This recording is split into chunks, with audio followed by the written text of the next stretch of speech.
नमस्कार, मैं कुशाग्र बोरा। सतसैया के दोहरे, ज्यों नाविक के तीर, देखन में छोटे लगें, पर घाव करें गंभीर। ये दोहा आपने सुना ही होगा।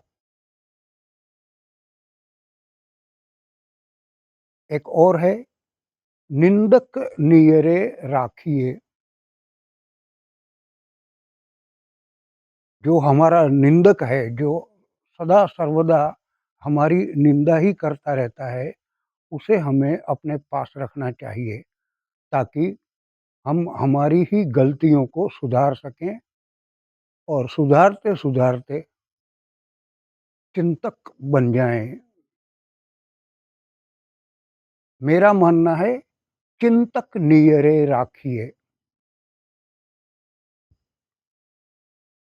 निंदक और चिंतक में बड़ा फ़र्क ये है, निंदक व्यक्तिगत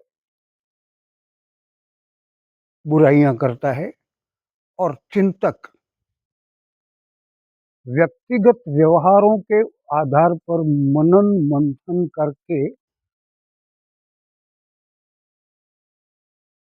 चिंतन करता है और बाद में बोलता है।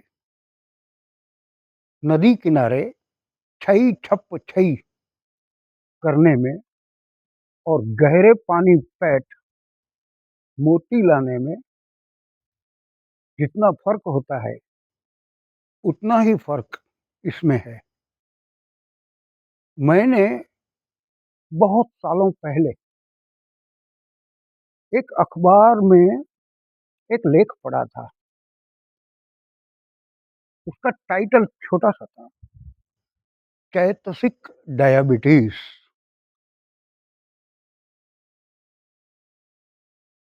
काफ़ी सालों पहले पढ़ा था, तब तो मुझे पूरा का पूरा तो समझ में नहीं आया था। लेकिन आज जब अनुभवों में से गुज़र-गुज़र करके जब परिपक्व हुआ, तो मुझे वो बात एकदम समझ में आ गई कि ये आखिर चीज़ है क्या? हमारे समाज में वैसे व्यक्तिगत रूप से तो बहुत से लोगों को डायबिटीज़ तो होता ही है और भारत में उसका प्रमाण भी ज़्यादा है। लेकिन हमारे समाजों में ये चैतसिक डायबिटीज़ की बीमारी भी काफ़ी व्याप्त है। मुझे लगता है कि उस चिंतक के आस-पास अन्य बुद्धि लोगों का जमावड़ा हुआ होगा। ये अन्य बुद्धि लोग यानी ऐसे लोग जो अपनी बुद्धि से कुछ नहीं करते। सबने बोला इसलिए किया। उनकी नज़र हमेशा लोगों पर, लोग नाम के उस जानवर, राक्षस या जो भी कहें, उसके ऊपर रहती है। लोग क्या कहेंगे अगर मैंने ऐसा किया तो डर कर के वो अच्छी चीज़ भी नहीं करेगा। सबने कहा, हाँ, तो मैं करता हूँ। ऐसे लोगों को देख-देख कर के अब इन लोगों की ख़ासियत ये होती है, अन्य बुद्धियों की, कि इनके दिमाग में तो कुछ होता नहीं, खाली होता है। दूसरों को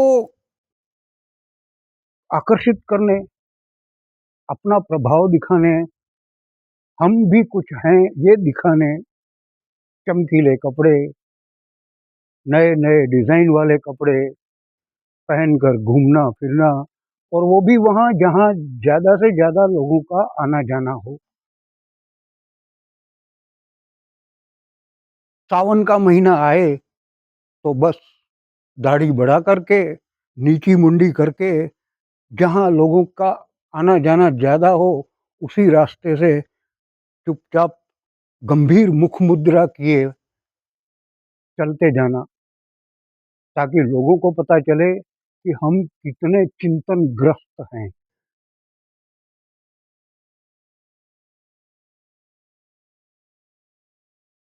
शाम को दही बड़े, वड़ा पाव, पाव भाजी वगैरह खाना और बाद में खा कर के उसकी प्लेट या कागज़ के टुकड़े वगैरह वहीं रास्ते पर फेंक देना और बाद में व्यवस्था तंत्र पर ठीकरा फोड़ देना कि यहाँ साफ-सफाई होती नहीं है। वो भूल जाते हैं कि कल रात को मैंने ही ये सब फेंका है। ऐसे अन्य बुद्धि लोगों को देख-देख करके उस चिंतक ने यही सोचा होगा कि आखिर ये किस बला का नाम है। उन्होंने ये इस शब्द को ज़रूर इजाद किया होगा, चैतसिक डायबिटीज़। हमारी चेतना जैसे मर ही गई है। हमें अपने आप से डर लगता है।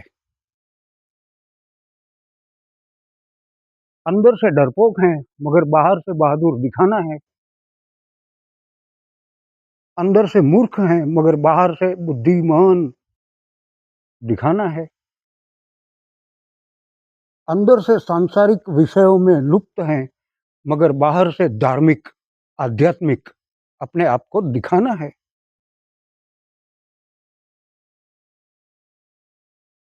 ऐसी वृत्ति के लिए ही ये शब्द बना है, छोटा-सा, नाविक के तीर जैसा, जिसे अंग्रेजी में हार्पून कहते हैं।